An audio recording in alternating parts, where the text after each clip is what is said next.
I could feel very high. It's a new day on the Enterprise, and Archer's showing T'Pol a book. It's the first astronomy book he ever had as a kid, and the cover bears a patch of space fog that fascinated him, the same space fog that we're about to visit. Or perhaps not, as we're receiving a Vulcan phone call. This is coming from a ship that T'Pol identifies as significantly outdated, and Captain Tavin here seems to know who we are. A request for help with their antiquated ship is accepted, and over he comes for a meal. This is not like our previous encounters with other Vulcan ships. In fact, Tavin himself has been on the receiving end of their observation, just like us. This is likely due to him and his crew being a bit different to the norm, and seeing him take pleasure from eating a sample of meat, two things your average Vulcan wouldn't do, has T'Pol conclude there's something called Vatosqur. Long story short, some Vulcans aren't dedicated to the whole no emotions thing. Logic's still a part of their outlook though, despite what the average Vulcan believes. Tavin's buddy Talaris is particularly interested in how T'Pol's coping with humans, though she's disinclined to discuss it. Maybe that's why Archer changes the subject. Helping out with repairs doesn't mean we have to ignore that space fog, so with Tavin's agreement, we fly over to give it a poke at the same time. While Tucker's planning work on the Vulcan ship's engines with a lad called Kov, and correcting some of the many wildly inaccurate rumours about humans to boot, Archer's talking to T'Pol. Discussing the needs of our new guests gives him a chance to note that T'Pol has been avoiding them. This may be due to a certain caution on her part, such experiments into embracing emotion having been performed before, and all ending in failure, assuming the records are accurate, of course. Archer doesn't push things, but does suggest that judging them on their own merits might be prudent. Maybe that's why she doesn't immediately bolt when Talaris finds her in the mess hall later. Questions about how to use the drinks dispenser are really just a way to keep her talking, and when she tries to leave, he moves on to asking why she chose to remain here among humans. Noting that she's not quite as ramrod disciplined as your average Vulcan may have been the wrong move on his part, as she makes it clear she disapproves of the choice he and his companions have made. That appears not to stop her being curious, though. She declines a meal with him, but makes a point of softening the blow with the possibility of something similar in the future. We're approaching that space fog, and Archer wants to map it. The process would take us several weeks, but Tavin's ship has better sensors, despite being a relic. Working together means having someone on his ship, and asking T'Pol in front of him doesn't give her a lot of wiggle room to decline. Talaris welcomes the addition and even her judgment of their lifestyle. It gives him a chance to correct her inaccuracies, such as when she suggests they don't follow the teachings of ancient logic boy Surak, who's basically Vulcan Jesus. He says they just have a different view of such things, one based on the original writings of Surak, and believe mastering emotion is not the same thing as denying it. The chat even has T'Pol admitting that she's not always agreed with cold logic being all it's cracked up to be. Talaris says she could make up her own mind by skipping meditation tonight, and pitches it as a matter of scientific exploration. There's learning of a different type over on the Enterprise, and Tucker's correcting some more of Kov's misconceptions about human culture. It's not entirely one way, though, and Tucker's learning about Vulcan Shagger season. A call from Admiral Forrest Kelly has Archer learning some stuff about Vulcans as well, though of a different sort. The Vulcans have found out about us meeting with Tavin's ship somehow. Rather than the expected warning, they've got a favour to ask. A member of the Vulcan High Command is dying, and Kov, the lad that Tucker's been getting to know, is his son. They had a Barney years ago, and Kov hasn't spoken to him since, despite multiple attempts. Persuading him to rethink this would be appreciated. Elsewhere on the ship, T'Pol's about to learn something about Vulcans as well. She's forgone the usual evening meditation to see if Talaris was right about it affecting her dreams. The answer is yes. She receives vivid images and sounds of a jazz club, and of doing a bit of the old dirty little bastard with Talaris himself. A smashing statue of Vulcan Jesus is sufficiently blunt symbolism to wake her up. The event results in a trip to see Phlox, as it's caused some physical symptoms.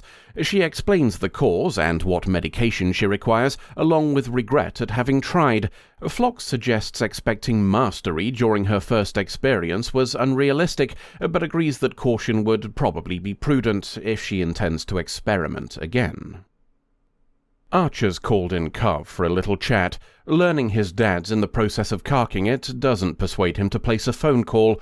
Understandable, really, when this same dad said Cov had shamed a fair portion of their entire lineage. I'd have thought shame was an emotion myself, but let's ignore that for now. T'Pol's back on the Vulcan ship and refusing to discuss her dreams with Talaris. He assumes this means they were disturbing and assures her things will get easier, only to be told that she intends to stop. Some badgering from him gets her to share parts of her dream.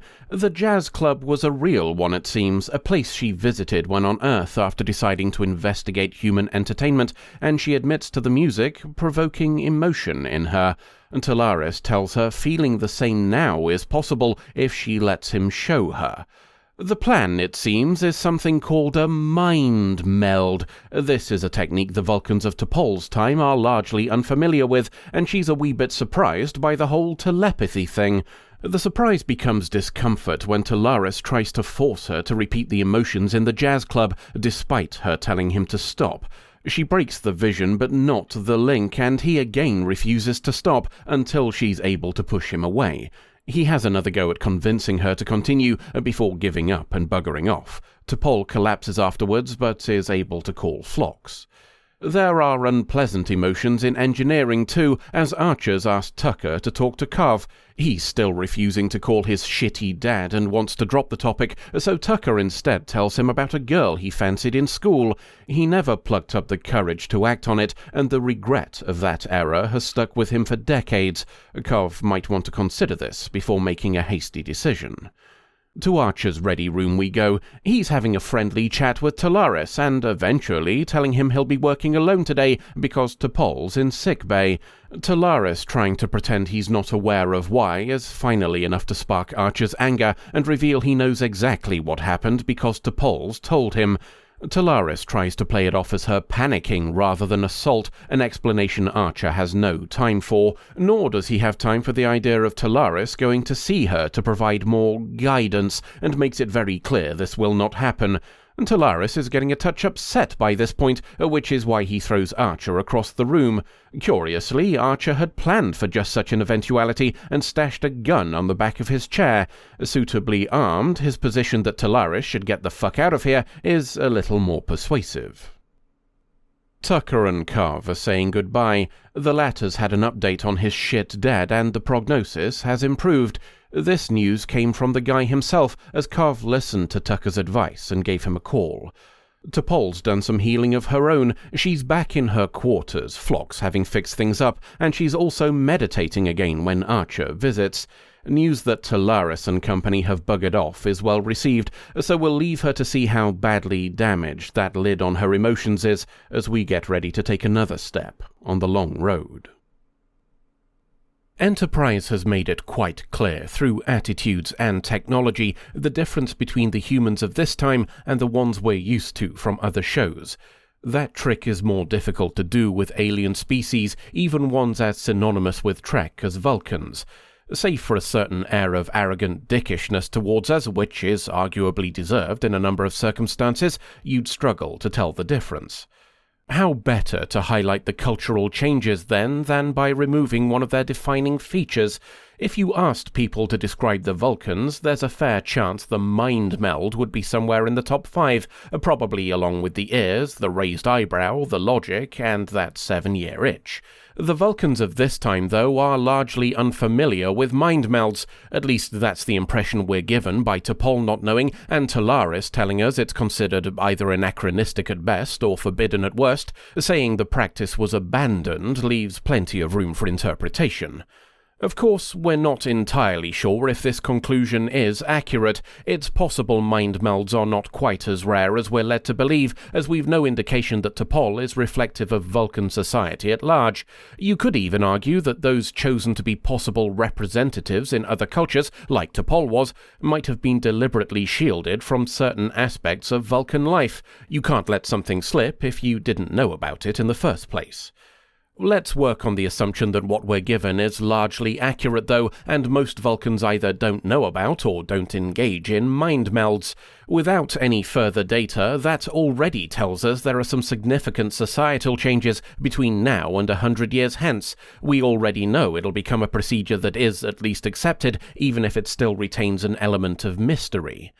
We don't know what causes that change of attitude, but we can conclude it's probably not the actions of the Vatosqur. Their views clearly haven't become mainstream or accepted based on the emotionless depictions of future Vulcans we've already seen, another example of how the ideas in prequels can be nipped before they have a chance to bloom.